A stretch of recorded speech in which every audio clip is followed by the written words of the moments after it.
Welcome to Twasterz. I'm John. I'm Noah, and this is our very special guest, Creeperconstable. Oh yeah, How have you been? You excited for the Twaster's Invitational? I am. I am. Yes. That's No, I've been huge. good. I've been good. It's like I only heard about it like 2 weeks ago now when Shay DM'd me, but it sounds super fun. Considering this is a tournament centered around Smash, obviously two of the main games, but we all have history in Smash. We do want to know, what is your background in Smash? How'd you get into it, or what it really means to you?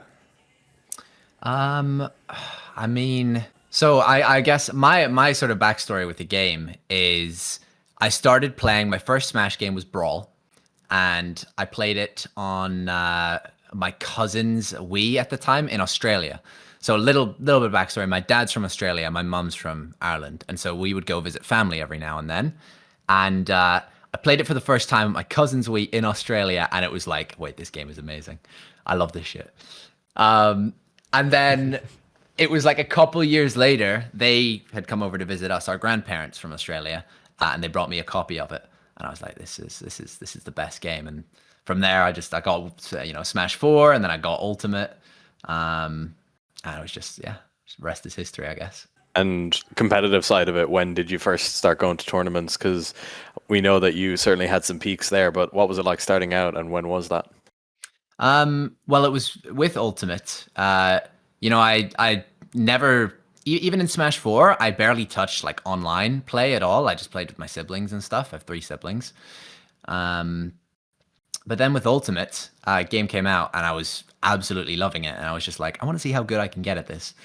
Um, and I met a guy online through like public arenas who was from the Irish scene, and he stood out to me because he was like a Little Mac main or something. And he Oh, said you should, yeah, well, but he's very good. Um, and he said you should come to there's like a local tournament. There's some that are getting run in Belfast. Like you should come because offline's like way more fun than online. I was like, okay, sure, why not?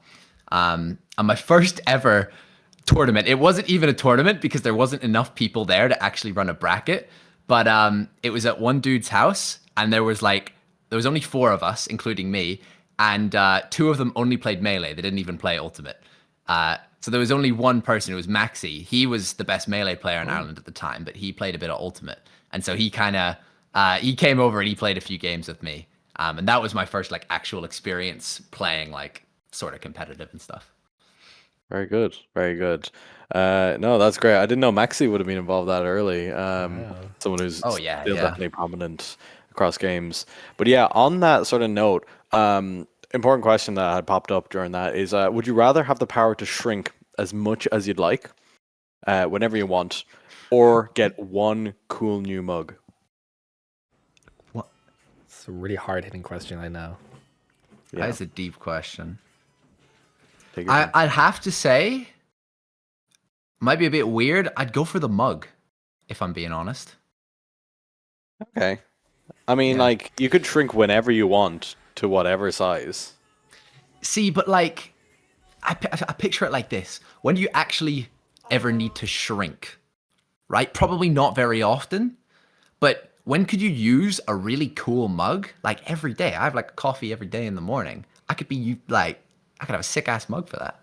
Well, okay, consider this. You've spent presumably most of your life interacting with mugs. You know the limits and the possibilities with mugs. You don't know what could happen if you could shrink to whatever size you like. There could be amazing like possibilities with that. It's And it's true. whenever you like to what like Mm. shrink to any size you want. Um, Now, you still go important for the mug. important question: can I grow again after I've No. shrunk? What? Nah, mug It's a shrinking every power. day, It's a all shrinking the power. time. You don't have a growing power. If you did, that would be an instant pick. Come on. This is Now, a trap. This is a trick question. so I All Hold right, I love on. use it. I use it once.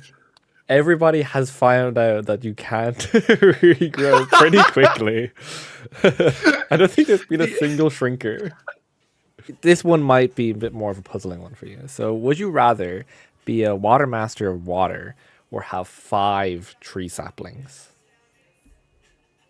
A water master of water, Hmm. or have five tree saplings. I mean, I don't know what the objectively correct answer is, but There is one. it has to be Watermaster, surely. I mean, Really? Okay. that's so this means like waterbender, right? Like that's I have the What right makes you a answer. water Yeah. master You Yeah, can control and create water at water? will. create as well. Yeah, But you don't want to bro. save the earth? I mean, look, I can do much more good for the earth if that's my goal with the ability to create water than I can with 5 tree saplings. See, the quiet part of the 5 tree saplings is that they are to save the earth. And you choosing to be the water master kind of is telling that you do not want, you wanted to doom the earth, basically, is what you're Okay, saying. but okay, but take this for a second, right? We've had like water problems in the earth recently, right? You know, like not enough water. We're using up too much water for all the AI data centers. I can just supply enough water to these data centers or whatever. They give me the money, and then I can buy as many saplings as I want. Surely that's better for the earth, no? So you're picking the AI option. You're picking to work Okay, with wait, AI. no, hold on. wait. To get this clear, you'd rather be a water master of water to help data centers than save the earth. Well, that's one way of looking at what I've explained, for sure. Yeah. Well, it's the way Yeah. you said. You said all That's that. okay. Well, I mean, yeah, can we move on? You're pretty busy playing Valorant now. How's that going for you, and how'd you get into that? Because we asked about your Smash history. Valorant's pretty big for you. What's that like?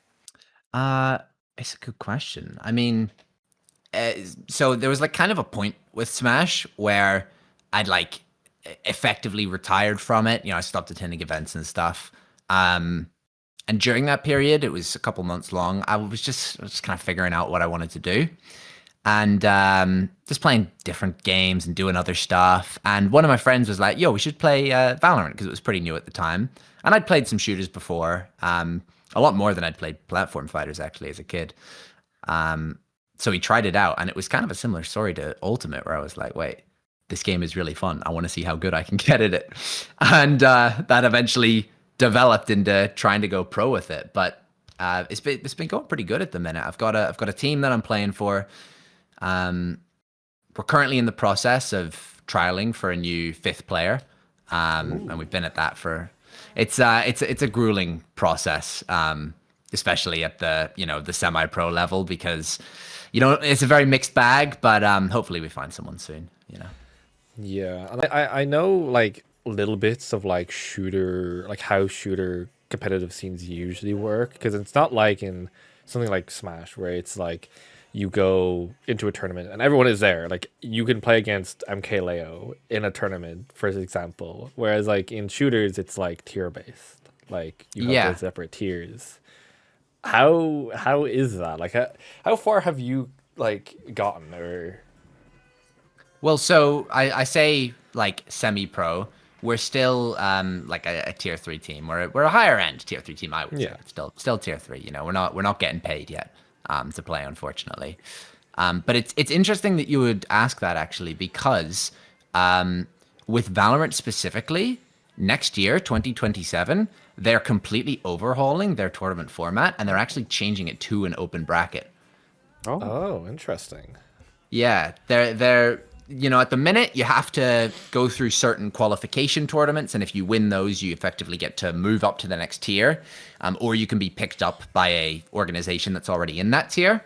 But next year they're just going to do one massive open qualifier tournament, all online for the most part, until like the final top 8. Yeah. And whoever makes it furthest, it could be 5 random friends from who knows where, who just decided to play, theoretically speaking, which is quite cool. For practicing Valorant, what does that look like? And another question alongside that, is there anywhere that we can watch you play Valorant, or is there streams for that? Well, so 2-in-1 there. 2-in-1 twofer. In terms of like where to watch streams, it's mostly gonna be just whichever different like every event has its own live stream, how it is, same with Smash. But I will say the coach for our Valorant team is a good friend of mine. His username's Baptabo. That rings a bell. Yeah, that Yeah, you also might rings a have heard bell. him around. Yeah. I think you might have played. He used to do like public Smash Arena streams. Yes, very good. Small So I world. think you might have played in there once. But he still streams regularly every week, and whenever we have a tournament on, he'll usually try and stream it. And it's you have to have certain delays. You have to have like a 3 minute delay or something, but you can hear all of our comms and everything on the team usually. So it's usually a more interesting viewer experience, I think, than if you're watching the broadcast, because you don't get to hear the communications. And then for what your practice looks like, yeah, I'd like to hear about that.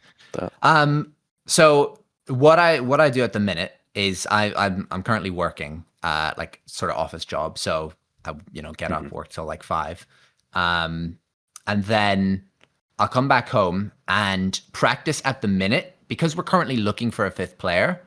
It's mainly just well, it's 2 or 3 things. Like the number one thing is just playing ranked games. It's cliche, it's obvious, but playing ranked games, like getting your rank as high as possible. You're getting to play other good players, play with lots of different players as well, because random teammates. Lots of ranked. We do recently within the team, we all decided that we were going to have like a minimum of 4 ranked games a day that everyone has to play. Obviously, most people will go, more than that. But that's sort of the minimum we want to hit every single day. And then aside from ranked games, it's like aim training. I'll spend like an hour doing like death matches in the game. And then there's like an aim trainer as well, where you're just kind of moving around, clicking orbs, that kind of stuff. Those are the 2 main things. Occasionally you'll do like a VOD review, but for me personally, I never saw too much value in VOD reviews. I do have to assume once you get a 5th player or before you had lost your 5th player, you've had to done like a bunch of different scrims against other tier 3 teams or around there. Yeah, 100%. Like at the minute, like I said, it's loads of ranked, but when you have a player, it'll usually be like 2 to 4 hours of like scrims and team stuff, and then you'll play ranked afterwards into the evening. I think that will take us on to the event. So you have done structured practice for Valorant, of course, for a while. What about for this event? How are you structuring the practice for 5 different games in one bracket? Yeah, it's certainly a challenge, especially because, I mean, obviously I have experience with Smash Ultimate, so that's more just a case of just playing a little bit, getting used to it again. But the only other game I really have experience would be Rivals of Aether 2. It's a great game. Granted, I say experience. I have like maybe 15 hours of playtime. So I mainly just play it with friends, but I do at least know how the game works. Yeah, Slap City, I've not played much. Melee, I've not played much. And I don't think I've ever touched. Is it Fraymakers? Fraymakers, Is it yeah. called? Yeah, I got no clue. So I'm gonna spend a little bit of time on each game, get a feel for them all, and then if there's any particular one, I'm like, okay, I need to get better at this. I'll probably focus on that. I have a friend who loves platform fighters, so we're probably gonna play and practice. Awesome. So I guess the easiest way to segue out of that is to know what game you're most confident in, but you kind of already answered that one for us. Yeah, I mean, it has to be Ultimate. Although, actually, there's a bit of a caveat with that, because while I would easily say that Ultimate is my best game out of the lineup, I do know that, as far as I'm aware, most of the other people coming to the event also are Ultimate players. I think there's some Melee players from what I saw. So, it is a bit of a toss-up where I could easily see a situation where I'm playing against someone who I know is very good at Ultimate, and I haven't played the game in months, And so I'm like, maybe I take them to Rivals 2 instead, or some other game, because I know they're a bit weaker there. It's kind of just a play it by ear thing. Yeah, I mean, like we did try and get a nice old split there of like Ultimate and Melee players. So we do have like players like Krub, who is the best current Ultimate player, and then like Sassy Priest and Snook, who are both top or like very good players in their own right in Ultimate. And then we also have then like Verdant, Magi, who are all just goated at Melee. So it is quite an interesting pull, especially when you have to consider what is your most optimal counter pick. But onto the competition. Yeah. Oh, go ahead though. I was just gonna chime in to say, like, there specifically, most players I would be confident Ultimate, but I will give props to Krub.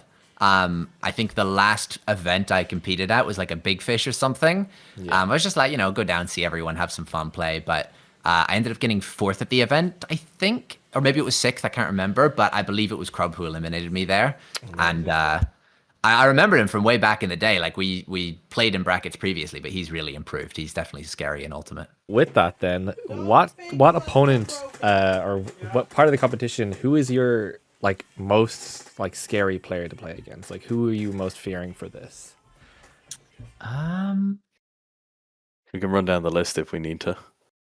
No, I mean it's probably Crub or Magi. Like Crub, obviously, he's the only player who I think I would probably not want to go Ultimate against because he's actively competing. He's very, very good. But I don't know how he is in the other games. I might have the edge. Magi is a bit scary because he's obviously very good at melee. I don't imagine I'll beat him in that. But I think melee probably transfers to the other games here better than Ultimate does. And so I could very easily see him having a very strong lineup. On the flip side, though, who would you absolutely destroy? Oh, that's a question. That's a question indeed. I mean, I don't know if I'd destroy anyone. I haven't played platform fighters in a long time, like seriously competitively. I played a bit of P+, that's about it. So I'm not going to say I'll destroy anyone. I think from what I remember, I have the best record out of everyone here. Granted, most of them are some of them are melee players, but I think Sassy Priest is the person who I have the best record against in Ultimate. So probably him. But I don't know. I haven't played in so long. I don't know the scene. He could easily be a GOAT now.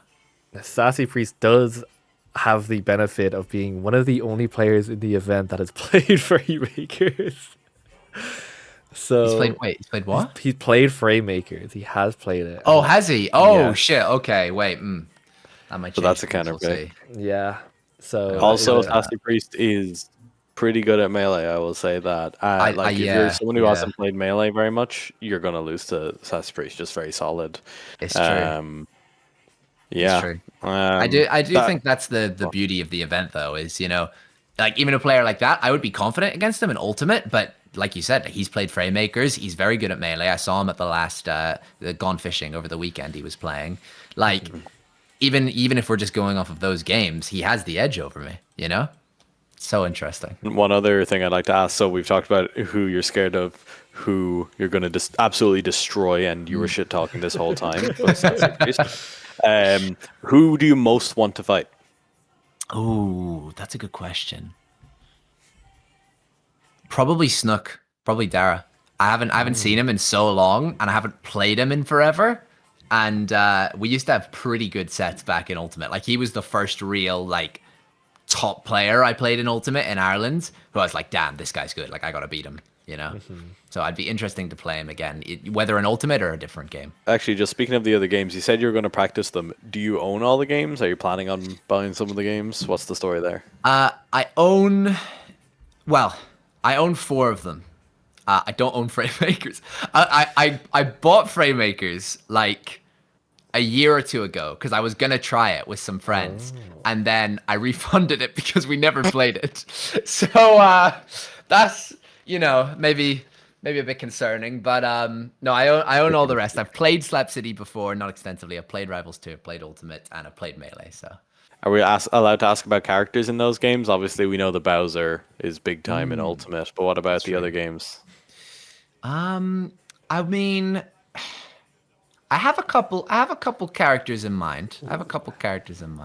Now, I've not decided on who I want to go with yet for most of them. I need to play a bit more and figure it out. But I think the most interesting one is probably Melee, because I've played a fair bit of P+. I'm like relatively familiar with the melee mechanics, all your wave dashing and stuff. But even out canceling and the like. But I don't, the character balance is obviously very different in Melee compared to something like P+. Oh yeah. You can feel that on Mario. It is. Yeah, night and well, day. you can feel that on my my main character, unfortunately, who is, I believe is bottom one, if I remember correctly, in Melee. So Yeah. we'll see. I might play Bowser. Some backups I'm considering are Ganon potentially. I played him a little bit in P+. He's still got that heavy play style. Who knows who else, to be honest? I'll have to figure it out, but that's definitely the toughest one, is going to be Melee. Yeah. Very good. And then for Rivals and Slap City, do you have set in stone mains there, or are they just still flowing Well, around? in Slap City, there is one character who I'm thinking of playing, who I'm not going to spoil because I have a very specific plan. All right, that you'll have to wait for the event. So I won't speak too much on that. But in Rivals, it's a bit of a mixed bag. I do like Slade. I think he's the newest character. I like his design a lot, and everything. So I've never really played a character like him before, but I might pick him up for the event. Interesting. We'll yeah, see. Slade is a very PM Link, so there's a lot of crossover with his Yes. kit there. If you like PM Bowser, there is a character, a funny character named Galvin. Yes. there And is. he's very Bowser core. So He that is, could be another he option is. for you. Now, I've played Galvin, and interestingly enough, I love Ultimate Bowser. I like P Plus Bowser. I really don't fuck with Galvin. Oh, I don't know what it is. I'm glad to hear that. That guy's a fucker. It's like, and it's not. I couldn't point to a specific move or anything about him. The only thing is, for some reason, it's gonna sound very strange. He feels very sticky to play. I don't know if that makes any sense at all. But like P plus Bowser, you know, he like flows. Ultimate Bowser, he's very fast. Galvin, he's not that fast, but he doesn't flow in the same way P plus Bowser is. I don't know. It just doesn't click with me. Aside from Slade, the character I've played the most is probably Forsburn. Ooh, that's a cool one.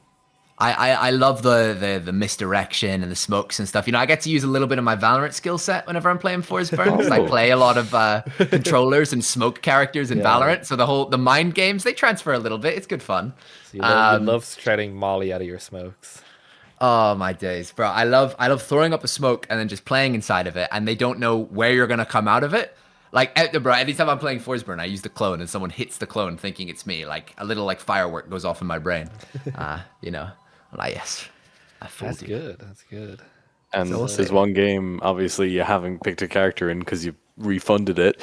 Are you eyeing up any of the Framemakers characters? Do you know the roster? What's the story there?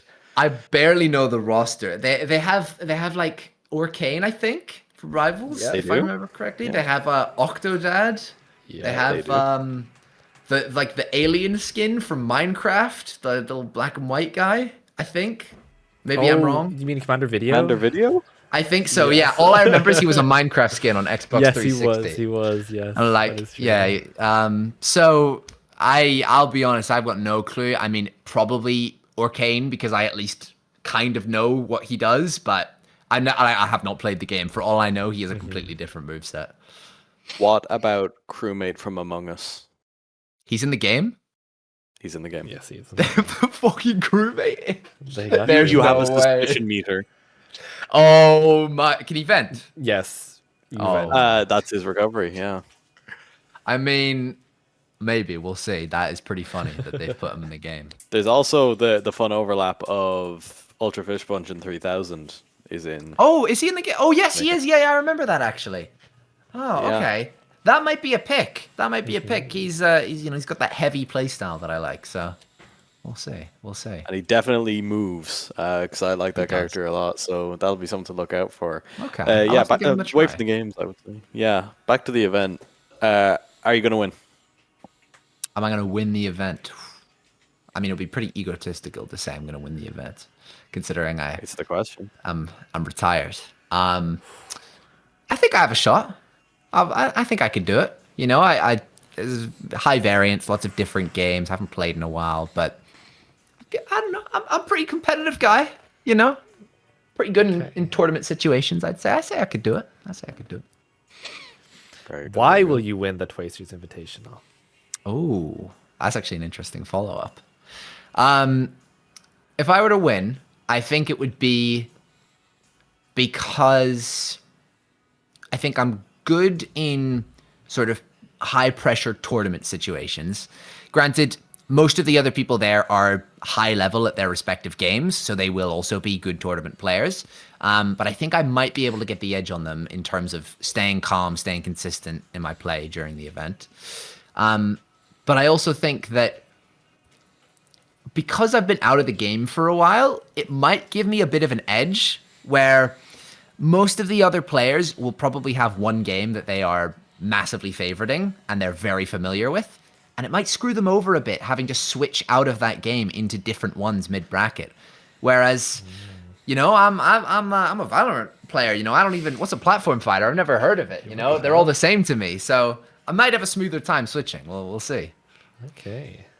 Very good, very good. And the most important question, when will you win the Twasterz Invitational? Well, I'm thinking, I've got a plan, right? So what I'm going to do is on the night of the event, I'm going to set fire to the house and we're going to have to move venue.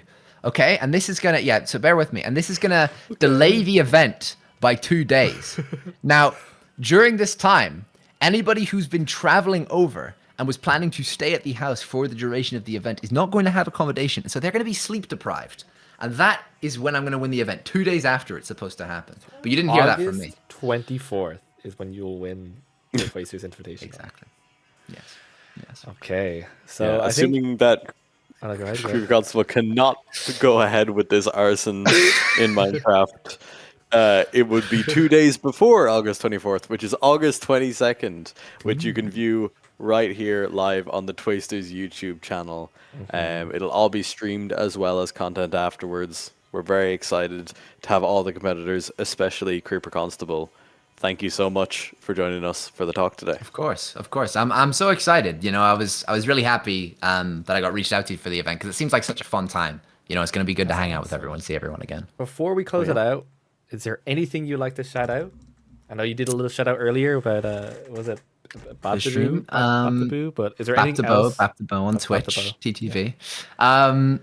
I mean, that's probably the main one. You know, like I said, that's if you're interested at all in anything I'm doing with, you know, Valorant for whatever reason, that's probably the best place to go to find out more. So, yeah, TTV Baptabo live 4 days a week. He's playing a lot of Pokemon Champions right now. So if you're interested in Pokemon Champions, he hit what's the highest rank? It's like Master Rank or something. He hit that with a Raichu X Team. It got a Cybertron video, if anyone knows that. So. He's pretty good. He's pretty good at the game. Pretty good. Getting a Cybertron video? Okay, hold on. Yeah. It's a little bit of aura. That is aura. Nah. But yeah, I hang around there too, so I'm in the chat usually. Well, on occasion. But yeah. We'll see you there, and we'll see you on August 22nd, assuming that the house does not get engulfed. Yeah. Well, we'll see. You know, someone might intervene. We will see Corey on August 22nd. It's just whether or not the house will be engulfed. Like, Corey will still be there. We will see you on August 22nd. Exactly. Yes. Thank you so much. No problem.